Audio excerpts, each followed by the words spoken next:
கையிலே ஆகாசம் கொண்டு வந்த ஓம் பாசம். குடும்ப வறுமை, டீ கடையில் வேலை, ஆனால் படிப்பில் கெட்டிக்காரர். படிச்சிருக்காங்க. எனக்கு இதே நல்ல சாட்டிஸ்ஃபேக்ஷன். நீராட காஞ்சனலோ. என் பேர் swastika.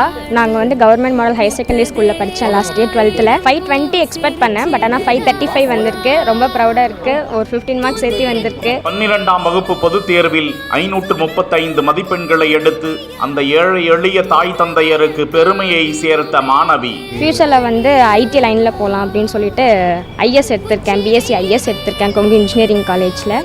Thanks to all teachers. ரொம்ப ப்ரௌடாக இருக்குது. ஈரோடு மாவட்டம் கருங்கல் பாளையம் பகுதியில் டீ கடை வைத்து நடத்தி வரும் ரேவதியின் மகள் ஸ்வஸ்திகா ஈரோடு அரசு மாதிரி மகளிர் மேல்நிலை பள்ளியில் வணிகவியல் பிரிவில் கல்வி பயின்று வந்த நிலையில் இன்று வெளியான 12ஆம் வகுப்பு பொதுத் தேர்வு முடிவில் 535 மதிப்பெண்கள் பெற்றுள்ளார். இதுகுறித்து மாணவி ஸ்வஸ்திகா கூறும்போது, ஈரோடு வைரபாளையம் பகுதியில் தனது தாயார் டீ கடை வைத்து நடத்தி வரும் நிலையில் வறுமைக்கிடையே பெரும்பாலான நேரம் தாயாருக்கு உதவியாக டீ கடையில் இருப்பாராம். இரவு நேரங்களில் கல்வி பயில்வதை வழக்கமாக கொண்டிருப்பதோடு உடன் பயிலும் மாணவிகளுக்கும் அவ்வப்போது கற்றுக் கொடுப்பதினால் தனக்கும் எந்த பாடமும் மறந்து போவதில்லை என்றும், இவ்வளவு மதிப்பெண் பெறுவேன் என்று எள்ளளவும் நினைக்கவில்லை. தனக்கு கற்றுக் கொடுத்த ஆசிரிய பெருமக்களுக்கும் உறுதுணையாக இருந்த தாய் தந்தையருக்கும் நன்றி கூறிக்கொள்வதாக கூறியுள்ள மாணவிக்கு பாராட்டுக்கள் குவிந்து வருகின்றன.